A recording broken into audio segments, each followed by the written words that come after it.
Hello, incredible story enthusiasts. Welcome to Story Room Lab.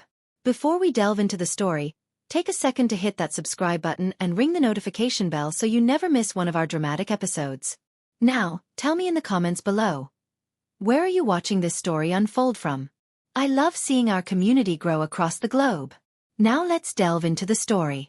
The morning I received the necklace, a staggering rope of flawless graduated pearls, I knew the price of my love was officially being calculated in carats, not conversations. It arrived not via a personal delivery, but through a white-gloved courier who required my signature and identification, the transaction sealed with a heavy pen and a sense of absolute finality. I held the plush velvet box in my hands, its weight somehow lighter than the guilt that settled in my chest. Inside, the pearls glowed with a cool, subterranean light, a beautiful, silent bribe. They were from Julian. Of course. Julian Sterling was not a man who understood the concept of a spontaneous gift or a simple, heartfelt gesture. He operated in grand, quantifiable metrics. If he was sorry, he didn't offer an apology. He offered a vacation to the Maldives. If he was proud, he didn't offer praise. He offered a new German sedan. And if he needed to distract me from the widening chasm of silence and work schedules that defined our year-long engagement, he offered the finest pearl necklace money could buy. This, I knew instantly, was his atonement for missing my 30th birthday dinner the night before. A dinner I had spent alone at our massive dining table, the flickering candlelight illuminating only my quiet disappointment. I laid the necklace across the antique mahogany dresser, the pearls spilling like a frozen stream, obscuring the faint silver-framed photo of my parents' modest wedding. My parents, a high school teacher and a librarian, had built their love on shared books, loud laughter, and scraped-together vacations to the coast. Their price of love had been sacrifice, patience, and unwavering presence. Julian's price was always a check, written with an infinite balance. We lived in an apartment that felt less like a home and more like an alabaster cage. Floor-to-ceiling windows offering a panoramic view of the city he owned, cold marble floors that echoed my lonely footsteps, and a security system more complex than the emotional architecture of our relationship. Everything was exquisite, expensive, and utterly devoid of warmth.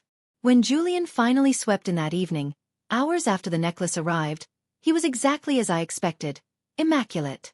His bespoke charcoal suit, his perfectly sculpted dark hair, his jawline, he was a sculpture of corporate success.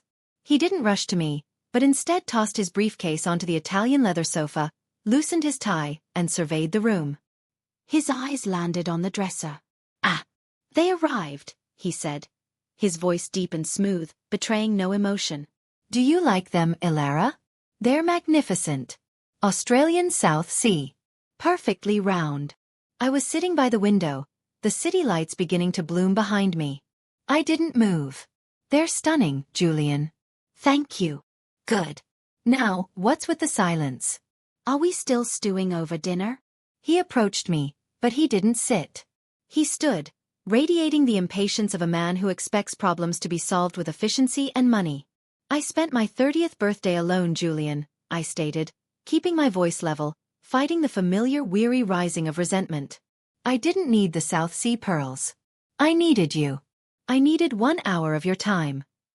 He sighed, the sound exasperated, as if I were clinging to an irrelevant technicality. "Elara, I told you. The Shanghai deal blew up. $150 million was on the line. What did you expect me to do? Send a junior partner in my place? That deal pays for this apartment, those pearls, and the entire wedding we're planning. And if you lost the deal, would you lose me?" I asked quietly, looking up at him. He frowned, genuinely confused by the question. "Don't be ridiculous. This isn't about loss. It's about foundation. I am building an empire for us, Elara. Security. Longevity. That requires sacrifices you seem unwilling to appreciate.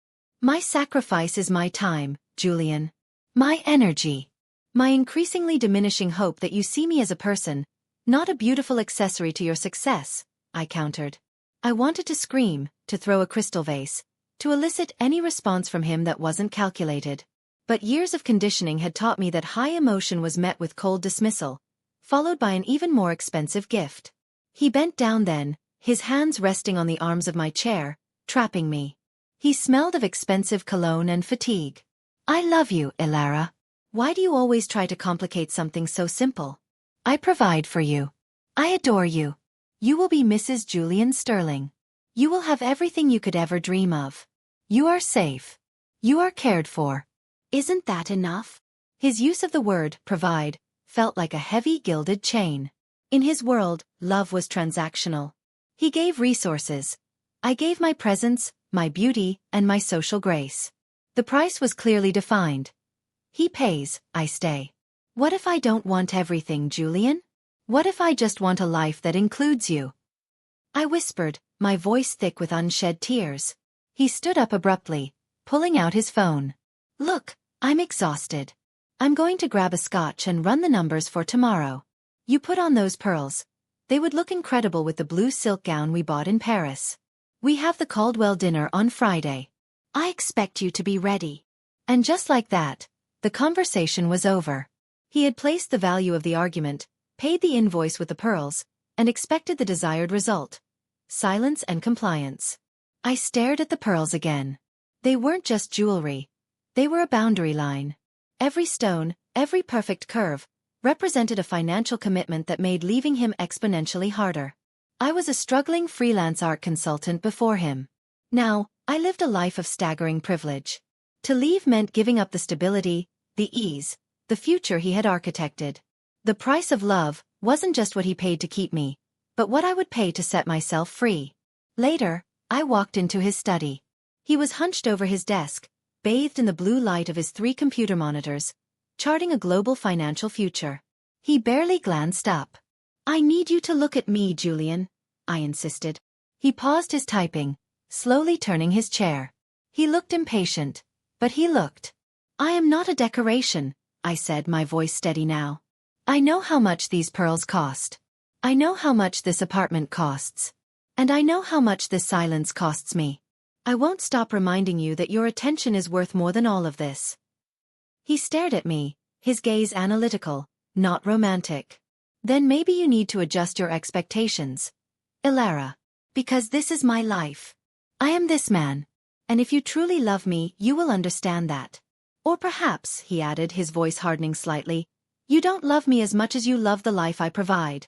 The unfairness of the accusation was staggering. Yet I knew it was his genuine belief. He believed he was buying my devotion. And as I walked away, hearing the soft click-click of his keyboard resuming behind me, I realized the most frightening truth. Perhaps on some desperate, selfish level, I had started to accept the transaction. The pearl necklace wasn't the price of his love. It was the price of my compromise. I had to decide if I was willing to pay it all the way to the altar. The Caldwell dinner on Friday night was exactly the kind of event Julian excelled at. High stakes, highly visible, and rigidly hierarchical. It was held in the private ballroom of a historic New York club. A monument to old money and silent power. I was Julian's +1, his striking arm candy, the beautiful silent promise of his perfectly curated future. I wore the blue silk gown and the magnificent South Sea pearls, a visual surrender to his will. As we moved through the room, Julian was a magnet for the city's most influential figures. He spoke fluent corporate strategy, his voice commanding and precise, his focus absolute. I performed my role flawlessly. I smiled when expected, nodded intelligently at jargon I only vaguely understood, and most importantly, I kept my hands off the crystal glasses and my opinions strictly internal. But tonight, the scrutiny felt heavier. It wasn't just the admiring, possessive glances from Julian, nor the appreciative nods from his male colleagues. It was the women, the wives, the partners, the observers, who fixed me with gazes that ranged from envy to cold, clinical judgment. There was always a current of implied judgment that flowed toward me at these functions, a silent assessment of the price I was paying for this gilded life. Most people assumed I was a gold digger, a pretty face who landed a billionaire and whose chief professional skill was managing a calendar of charity events. I had been an independent, hard-working art consultant before Julian. I specialized in sourcing emerging conceptual artists and building portfolios for galleries. That work, which I loved, had been gently, firmly, and then absolutely required to take a back seat to my duties as Julian's fiancée. My small, cluttered office was now a pristine spare room, waiting for the day I might need to host a visiting investment banker. Midway through a tiresome monologue from a diamond merchant about his tax liabilities, I caught the eye of Cassandra Thorne. Cassandra was the wife of Julian's closest professional rival, an equally formidable and equally cold man named Andrew Thorne. Cassandra was known for her sharp intelligence, her devastating wit, and her ability to cut through pretense with surgical accuracy. She was not a fan of Julian, and by extension, she was not a fan of me. Julian was distracted, closing his deal with the diamond merchant. I seized the opportunity and drifted toward the bar where Cassandra stood, nursing a dark red wine. "Elara," she greeted, her smile thin and devoid of warmth, but her eyes sharp with interest. "The pearls are magnificent. Julian certainly knows how to accessorize his achievements." "They were a late birthday gift," I replied evenly, my fingers instinctively going to the cool smoothness of the pearls. "Ah, the price of absence," Cassandra said, tilting her head. "He missed your birthday then?" "He had a $150 million deal in Shanghai," I recited, parroting Julian's defense. Cassandra took a slow sip of wine. "Of course. Because a man of Julian's ambition cannot possibly operate his life on two tracks, personal and professional. He must merge them, and then elevate the one that pays best. You, my dear, are beautiful, but unfortunately, beauty does not generate capital." Her words weren't cruel, they were brutally honest, hitting the precise center of my quiet despair. Julian didn't mean to be neglectful. He genuinely believed that providing a life of endless luxury was the love. He saw the pearls as proof of his dedication. "I am aware of how the world views my situation, Cassandra," I said quietly. "Oh, you think this is about the world?" she scoffed softly. "It's about you. We all watch you. We see the sparkle, but we also see the slow dimming of the light behind your eyes. You were vibrant, Elara. You had fire. Now you have silk and South Sea pearls. And no exhibitions." She had known me slightly before Julian. She had once attended a showing I organized. That was the fire she was referencing. The loss of my creative self felt like a wound only she had the audacity to prod. "I plan to restart my consulting after the wedding," I lied smoothly, repeating the empty assurance I often gave myself. "Don't," Cassandra advised, her voice dropping. "Once you cross that threshold and become Mrs. Sterling, you become part of the Sterling brand. Your work will be a cute hobby, not a serious pursuit. Julian wants a companion, not a competitor. He's already bought your time. The wedding will buy your devotion. The price of his love, Elara, is your identity." Her words hung in the air, cold and devastating. It was the starkest articulation of the fear that was already suffocating me. The price of love was losing myself entirely. Julian finally finished his conversation and strode over, his face radiating proprietary pride as he took my arm. He offered Cassandra a tight, polite smile. "Cassandra. Always a pleasure. I trust Elara wasn't boring you with details about her art projects." "On the contrary, Julian," Cassandra purred, her gaze locking onto mine with an unsettling intensity. "We were discussing the true value of things. Good night." As we walked away, Julian squeezed my arm tightly. "I don't care for her, Elara. She's too cynical. Don't listen to her. She's just jealous of what we have." "And what exactly do we have, Julian?" I asked, looking up at his profile, which was already tightening with impatience. "We have everything," he stated simply, emphatically. "A future that is financially unbreakable. Love that is based on unwavering security. What more is there?" His question wasn't rhetorical. It was his actual, deeply held philosophy. In his mind, financial security was unwavering love.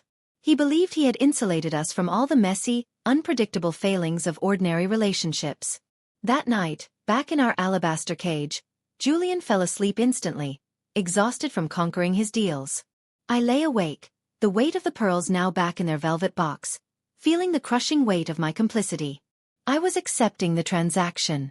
I was allowing him to define the price. The next morning, driven by a sudden, desperate urge for independence, I went into the spare room, my old office. I pulled out my laptop, intending to contact my old gallery connections, to reach out to Sarah, a young conceptual artist I had worked with years ago. I would find a way back to my work. I had to.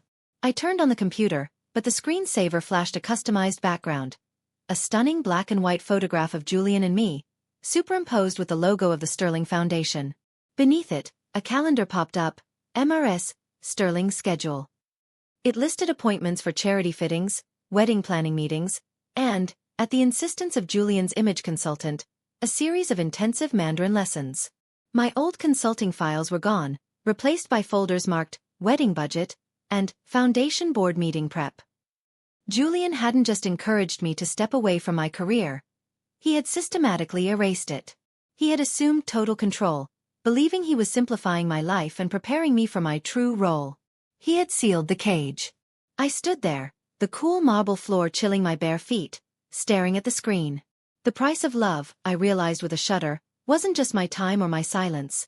It was my entire professional and creative self, carefully dismantled and replaced with the polished, non-threatening persona of Mrs. Julian Sterling.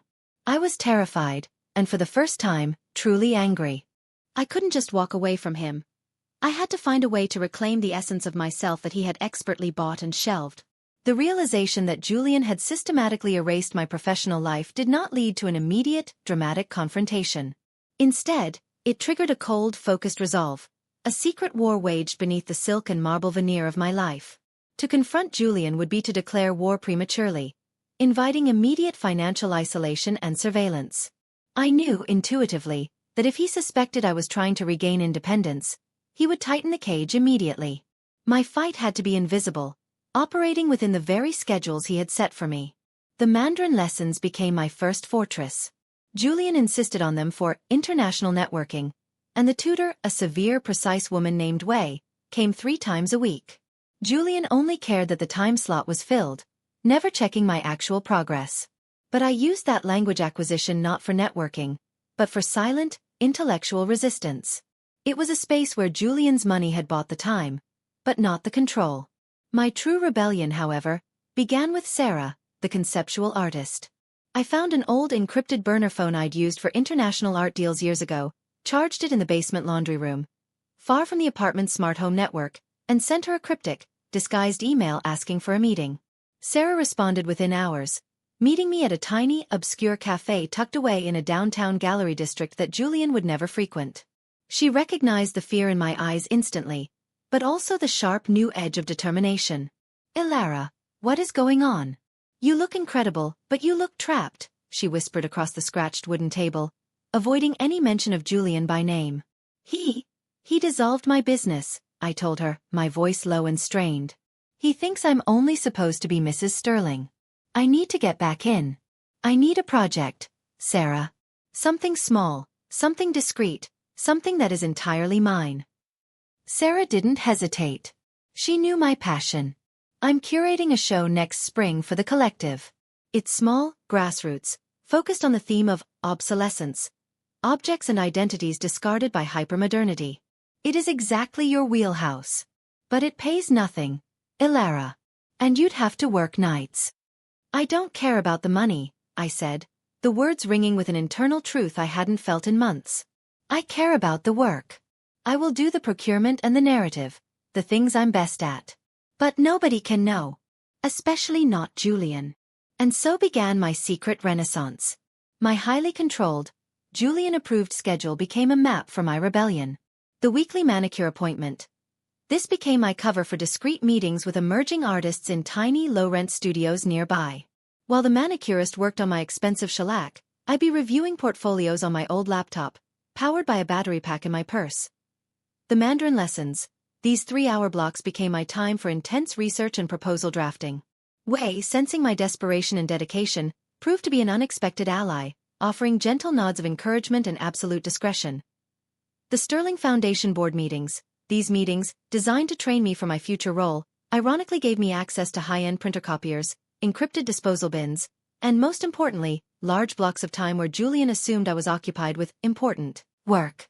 The work for the obsolescence show was exhilarating and terrifying. I was juggling 2 lives. By day, I was the perfect poised fiancé, overseeing floral arrangements and sampling caterers.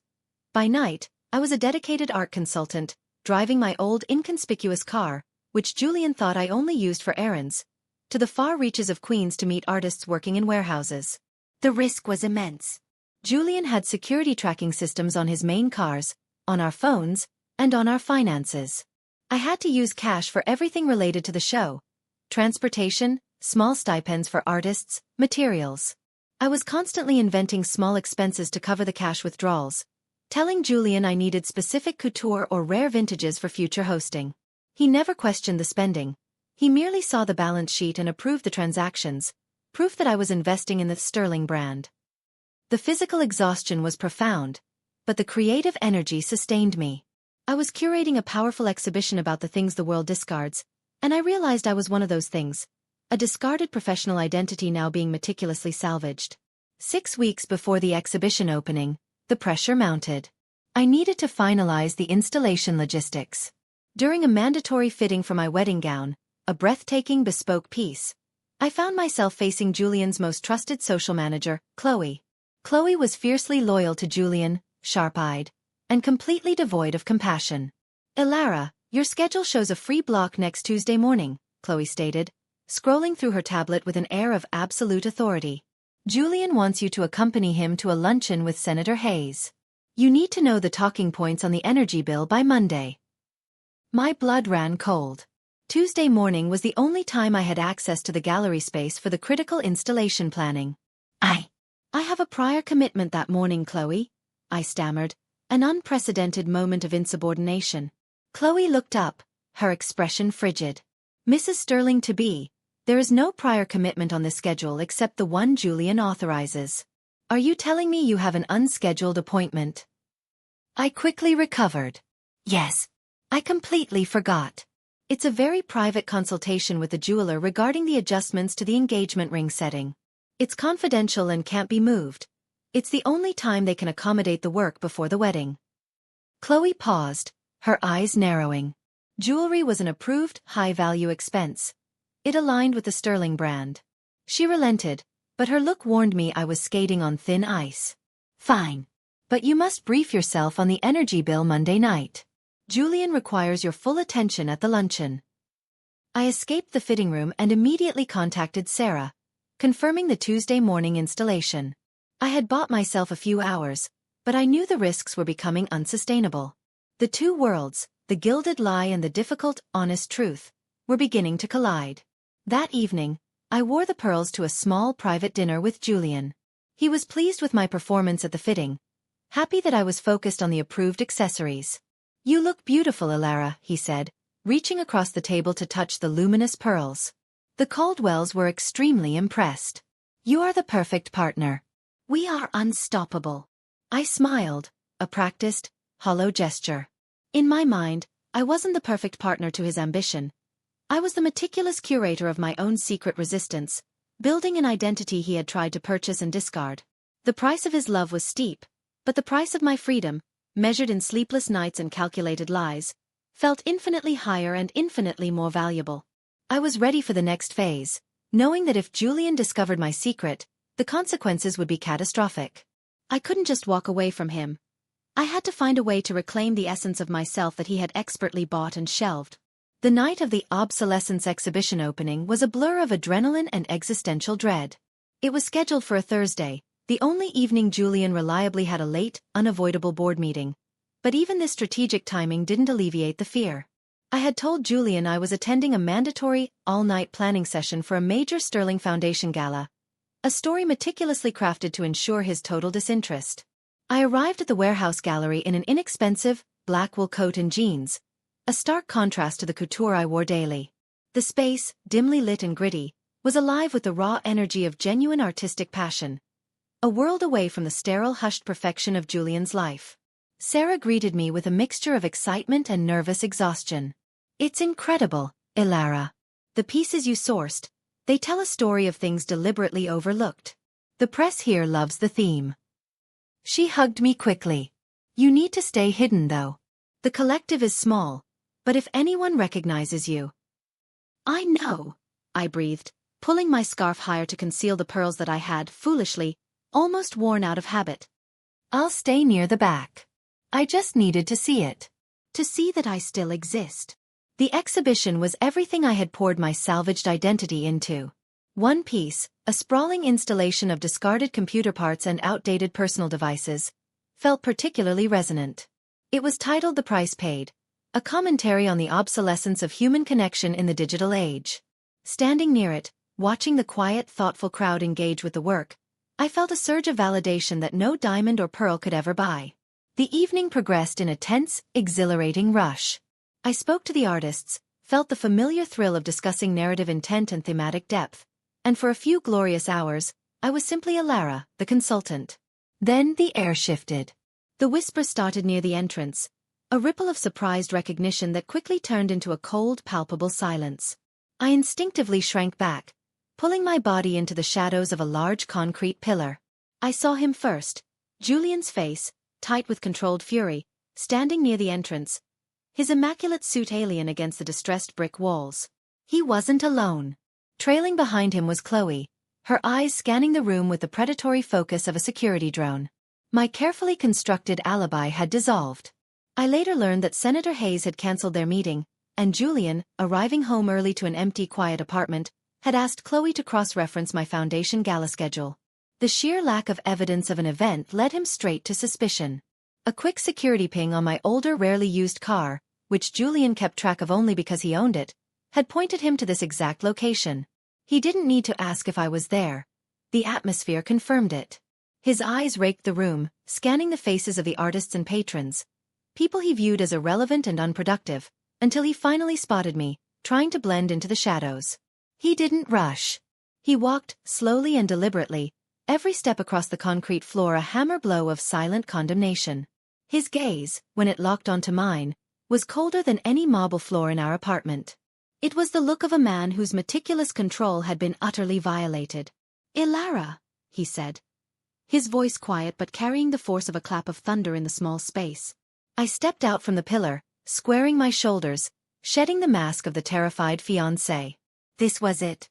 The price was due. "Julian," I replied, the sound of my name on his lips feeling suddenly foreign. He didn't acknowledge the art, the crowd, or the purpose of the gathering.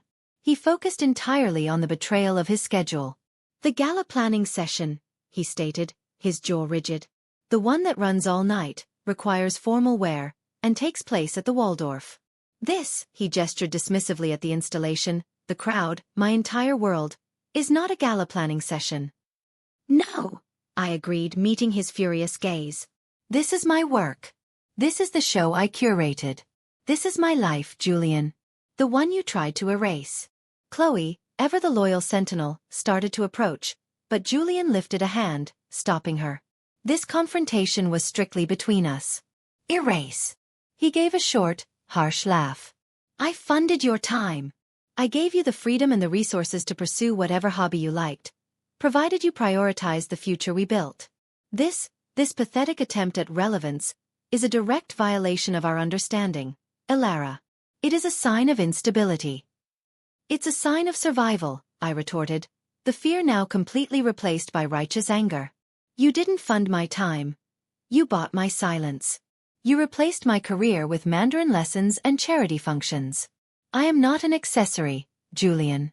I am a person with a mind, and I will not be obsolete in my own life." He looked at the crowd, who were now staring openly, captivated by the drama unfolding before them. He lowered his voice, making the threat more insidious. "Fine. You want to be a professional? Then let's be professional. You signed the prenuptial agreement, Elara. Every asset, every expense, every allowance is tied to the contract of our marriage. If you continue with this foolish and profitable venture, if you embarrass my name by associating with this trash," he spat, nodding toward the installation, "then the price of your independence will be absolute. You walk out of here tonight, and you walk out of our life. You get nothing. Not the apartment, not the funds, not the security." The silence in the room was deafening. Every artist, every critic, every friend was watching to see if the gold chains would pull me back.